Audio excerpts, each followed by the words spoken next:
कुछ समय पहले मतलब 1 साल पहले मैं और मेरे ऑनलाइन दोस्त रोज की तरह किसी फालतू चीज पे आर्ग्यूमेंट कर रहे होते हैं कि क्यों हाथी कूद नहीं सकते और कैसे अगर तुम कंबल से पैर बाहर निकाल के सोते हो तो कोई मॉन्स्टर या चूड़े लाके तुम्हें कच्चा चबा जाएगी, पर अगर तुम पैर अंदर करके सोते हो तो तुम्हारा कोई कुछ नहीं करेगा। फिर पैर अंदर कर लिया। तू अगली बार मिल, बताता हूँ तुझे। चैन से सोएगा ना अब तू। ले तेरा लाइट ऑन कर दिया, अब ठंड में बिस्तर से उठना पड़ेगा। ले तेरा पंखा भी ऑन कर दिया अब तो ऐसी किसी बात पे आर्ग्यूमेंट चल रहा होता है तो उसी बीच न जाने मेरे दिमाग में क्या आता है और मैं बोलता हूँ, तुम लोग अच्छे लोग हो, हमें मिलना चाहिए। ये सुन के भैया सन्नाटा मच गया। हाँ क्या बोला तूने? आयु तुझे पता है ना ऑनलाइन दोस्त कभी मिल नहीं सकते। इनफैक्ट ऑनलाइन दोस्त जैसी तो कोई चीज ही नहीं होती, हम सब तो रोबोट है। आयु तू हमारा दोस्त हो ही नहीं सकता, हम जा रहे हैं। फिर उन लोगों ने एक दूसरे के गले में हाथ डाला और न जाने क्यों गुस्से में डोरेमोन का थीम सॉन्ग गाने लग गए, वो भी तमिल में।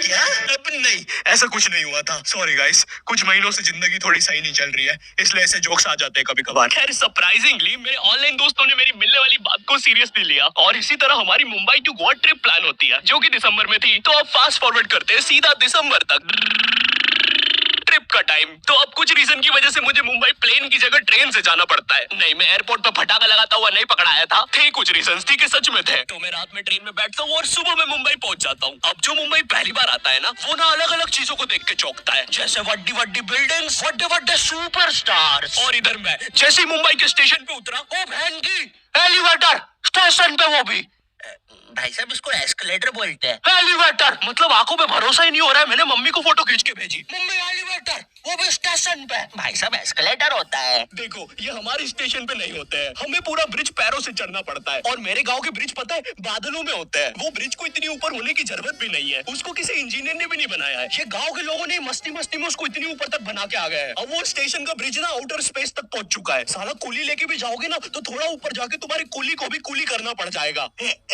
भाई साहब कुली करना पड़ेगा। अरे किया तो है तुम्हें। अरे आप कुली, मुझे कुली करना पड़ेगा। रुको कुली। हाँ जी भैया, इन्हें ऊपर तक छोड़िया हो यार। अरे पागल हो क्या मियाँ, ऊपर तक जाना है तो स्पेस सूट किधर है तुम्हारा? और ऑक्सीजन सिलेंडर लेके आए कि नहीं? ऊपर ऑक्सीजन बहुत कम है, हम लोग क्या बहुत ऊपर खड़े हैं मियाँ। देखो यहाँ से वो माउंट एवरेस्ट भी दिखता है। देखो आज की रात तो हमें ये सीढ़ियों पे ही सो के गुजारनी पड़ेगी। ऊपर पता नहीं कहाँ के खूंखार जानवर घूमते हैं। और सबसे जरूरी बात, हम लोगों के बीच में मैं सोऊंगा। मुझे मुंबई से अपने स्टेशन जाने में 10 घंटे लगते हैं और फिर अपने ही शहर के स्टेशन से घर जाने में 6.25 महीने। अब तुम बोलोगे नॉट योर टाइप, तो बहुत ही विलेज पीपल है। हाँ तो ठीक है, हूँ मैं, नहीं होते हमारे यहाँ पे एक्सेलरेशन। भाई उसको एस्केलेटर। वीडियो को आगे बढ़ाते हैं। मुंबई जाने से पहले मुझे ऐसा लगा था कि वहाँ पे सब लोग मचाएंगे, टेढ़े चाले सीधे चाले, इस तरीके से बात करते होंगे। तो मैं भी ना फुल रेडी था। मैं स्टेशन से बाहर निकला और एक ऑटो रोका। तो सबसे पहले तो मैंने अपनी ट्रेन में खरीदी हुई 24 कैरेट आइस डायमंड चेन आगे करी। मैंने 20 रुपए में खरीदी थी, आगे अपना टाइम आएगा भी लिखा था, क्योंकि मुंबई में थे यार, थोड़ी अमीरी दिखनी चाहिए। कौन है अंबानी? है किधर रहता है वो, है क्या उसके पास? ये तो वो ऑटो वाला पूछता है किधर जाओगे? इधर मैं फुल मुंबई के स्वैग में। क्या बोलते ऑटो वाले? चाचा अंधेरी चलोगे क्या? चलो ना, मचाते ना अंधेरी में चल के। अंधेरी में तुम उजाला लेके आओ। ऑटो में क्यों बैठे हो? लैम्बोर्गिनी लाओ। ये अंधेरी में तुम आओ। क्यों चाचा? अरे मादर है, कड़कती धूप में मुजरा दिखा रहे हो मेरे को। अभी भी ज्यादा दूर नहीं गए, ऑटो से छीप सकता हूँ। हम लोग हमारे मुंबई के अपार्टमेंट आ जाते हैं, वहाँ पर थोड़ा सा रेस्ट करते हैं, क्योंकि स्टेशन से अपार्टमेंट तक तो हम भगते भगते आए थे। वो ऑटो वाला पीछे पड़ा था ना। क्यों पीछे पड़े हो हमारे? जाओ ना। नहीं मजाक कर रहा हूँ। 700 रुपए की टैक्सी करनी पड़ी थी अपार्टमेंट तक। 700 रुपए की। 700 रुपए पता भी है कितने होते हैं? 700 रुपए में पता है तुम मुंबई में क्या क्या कर सकते हो? तुम कर सकते हो 700 रुपए में तुम 700 रुपए में वापस उसी टैक्सी में बैठ के स्टेशन जा सकते हो। भाई साहब मैंने 750 कर लिया है रेट। कितनी महंगी है मुंबई। तो अब मैं और मेरा दोस्त डैश, हम लोग हमारे बाकी दो दोस्त से पहले आ गए थे। तो अब हमारे पास कुछ करने के लिए नहीं था। तभी मुझे मेरी एक फीमेल फ्रेंड ने मॉल में मिलने बुला लिया। तो हम लोग जाते हैं मिलने, वहाँ पे 700 लगा के।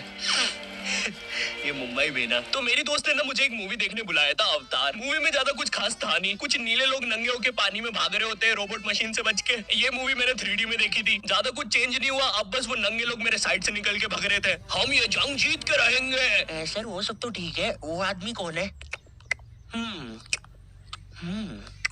अरे वो हमारी मूवी देख रहा है 3D में।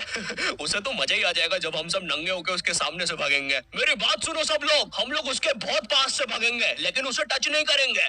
जिमी मैंने तो अपने हाथ भी गीले कर लिए सुसु से। जैसे ही मैं नंगा होकर उसके पास से भागूंगा अपने हाथ उस पे लपलपा दूंगा। चीटों से उसे लगेगा मूवी और रियल है। मेरी जिस फ्रेंड ने मुझे मॉल में बुलाया था उस दिन उसका बर्थडे था और मैं इधर बेशरम बेहया खाली हाथ गया था, बिल्कुल उस लेंडू बच्चे की तरह जो बर्थडे पार्टी में खाली हाथ आ जाता है। फ्री का नमकीन और केक दे दो बस उसे। तो ये बच्चा इधर में था। चीजें अभी इधर खत्म नहीं हुई है, उस बंदी ने फिर मुझे गिफ्ट दे दिया।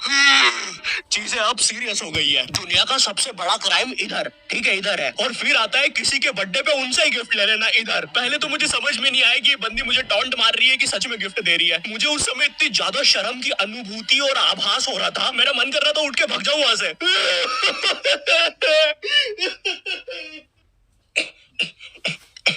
अरे वो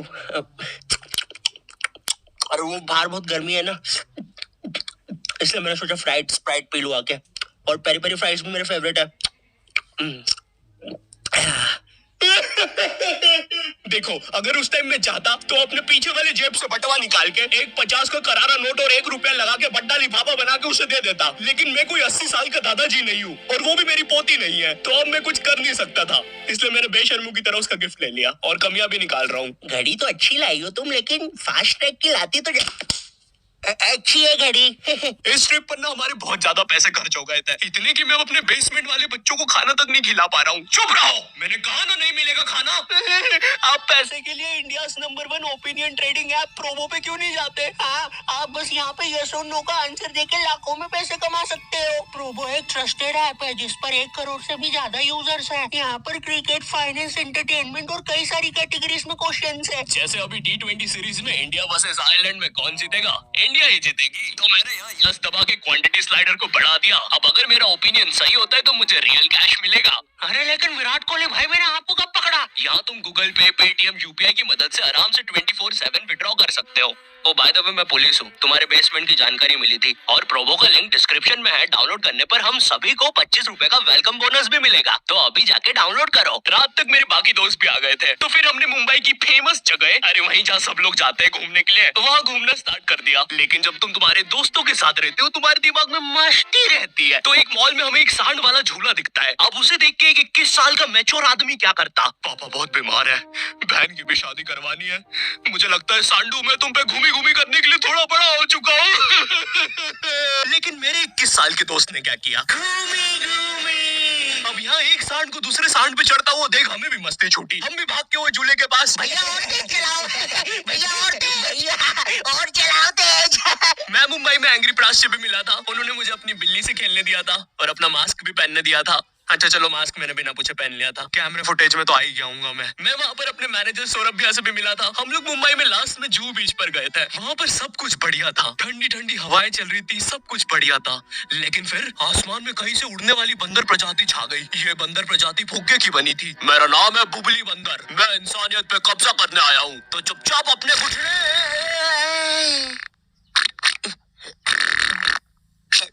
है दोस्त, क्या तुम प्लीज मेरी बूंद में हवा भर सकते हो? अब मुझे तुम्हारी दुनिया पे कब्जा करना है, प्लीज। मुझे कोई दिक्कत नहीं है। कमलेश, कमलेश। हाँ मैंने सुन लिया था पहली बार में ही। कमलेश मैं जानती हूँ हम दोनों ज्यादा क्लोज नहीं है, लेकिन इसका मतलब ये नहीं तुम एक बंदर के साथ संबंध बना लोगे। मैं जा रही हूँ। कमलेश जाने दो उसे, मैं तुम्हें उससे भी ज्यादा चीजें दे सकता हूँ। मुंबई के बाद हम लोग निकलते हैं गोवा के लिए। गोवा काफी चिल जगह थी, मैं वहाँ पर काला भी हो गया था। दिन भर बीच पर धूप में भटकने के कारण सच में वहाँ पर धूप तो बहुत ही ज्यादा थी, मतलब इतनी ज्यादा कि जमीन के अंदर से लोग बाहर आ रहे थे या अंदर जा रहे थे। कोई मुझे बताएगा ये क्या हो रहा है यहाँ पे? गोवा में तुम ऐसे बीच पे राइड्स वगैरह कर सकते हो, जैसे जेट स्की। इसमें ना तुम्हें आगे टंकी पे बिठा लेंगे बच्चे की तरह और पानी का एक चक्कर काट के वापस ले आएंगे। चलो ना। अरे हो गया भैया। अरे हम तो किनारे से ही वापस आ गए। इसके बाद आती है कुछ जानलेवा राइड्स, डेंजर राइड्स, जिसमें तुम्हें बोट से समुद्र के बीचों बीच ले जाएंगे और पतंगा बना के उड़ा देंगे। एक और चीज रहती है, जब तुम समुद्र के बीचों बीच पहुंचते हो ना, तो वो बोट वाला तुमसे पूछता है कि तुम्हें पानी में जाना है क्या? तो अब यहाँ पे जिसको तैरना नहीं आता है वो तो कुछ नहीं बोलेगा, लेकिन उस समय मेरे दिमाग में पता नहीं क्या चल रहा था कि मुझे पूरे गोवा के एक्सपीरियंस लेने हैं। मुझे तैरना नहीं आता है, मैं उतर गया समुद्र में। शुरुआत के 2.25 सेकंड तो कुछ भी नहीं हुआ, फिर पानी मुझे नीचे खींचने लगता है। ये तो कुछ भी नहीं, अब मैं बोट से भी दूर जा रहा हूँ धीरे धीरे। भैया भैया भैया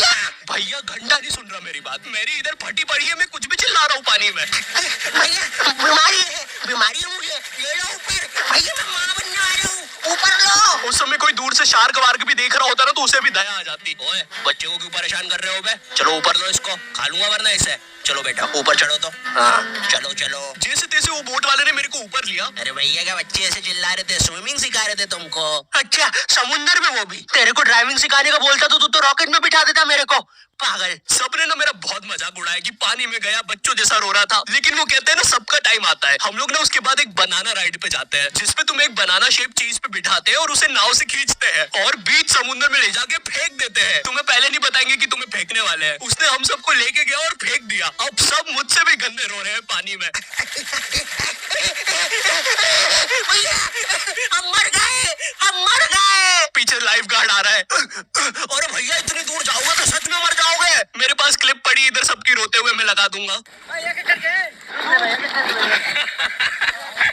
मैं तो करना अरे कुछ नहीं होता। नहीं करना, मैं मरना क्या?